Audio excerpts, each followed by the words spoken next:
Hello and welcome. Here you can see the startup and settings of the TireMoni TM-100 and TM-210. First you see an overview, then we go through the individual steps. The easiest way is to do the steps in this order. First, the system is commissioned and set up. Then comes the installation on the vehicle. Before going live, let's take a quick look at what was delivered.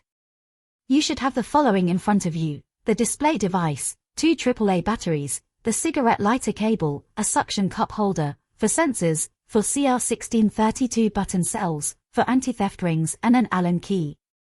In addition, a detailed manual is included, in which everything is described as well. Commissioning takes place in 2 simple steps. First, the batteries are inserted and the device is switched on with the slide switch. When the display device is switched on, you can already see a lot on the display. You see 4 pressure values, and under each one a number. This can be found on the sensor. In the corner next to each value is a radio icon, and that's important. If this does not appear, then no data is being received from this sensor. This is almost always due to the sensor battery being dead. Before this happens, however, a small battery symbol appears next to the sensor as a warning.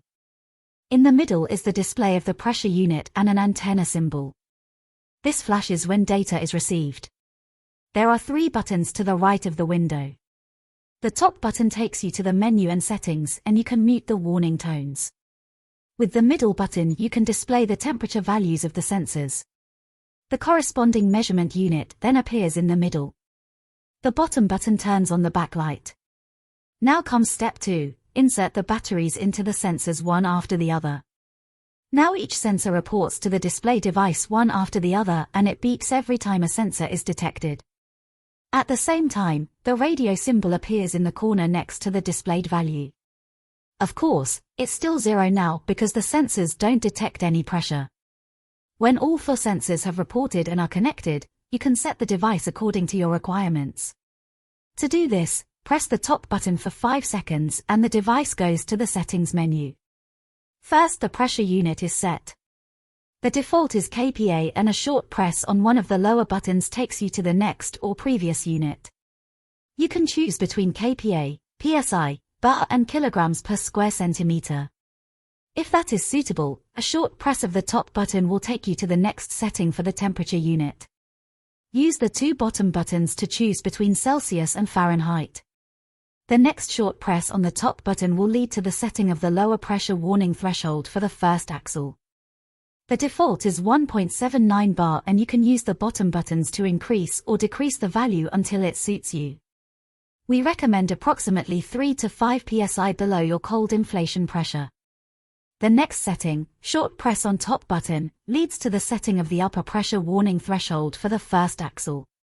As before, use the lower buttons to change the value until it suits you. We recommend 14 psi above your cold inflation pressure. Next comes the setting for the upper temperature warning threshold for the first axle. Same game as before, use the lower buttons to set the value. We recommend using the factory settings. The next short press on the top button will take you to the second axle and the lower pressure warning threshold. Again, use the lower buttons to set the value. Then use the top button to select the upper pressure warning threshold for the second axle and set the value with the 2 bottom buttons.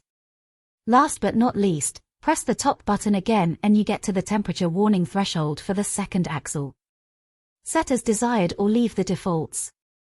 The next short press on the top button exits the menu and you are done with the settings.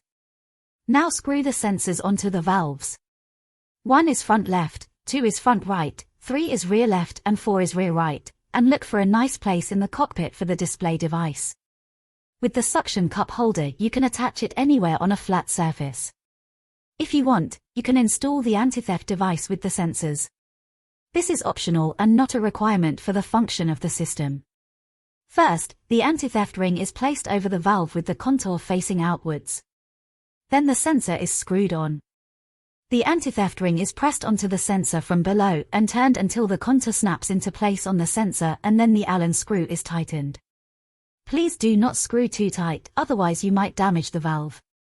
Now you'll get an alert anytime the pressure is too high or too low. or when the temperature is too high depending on your chosen warning thresholds.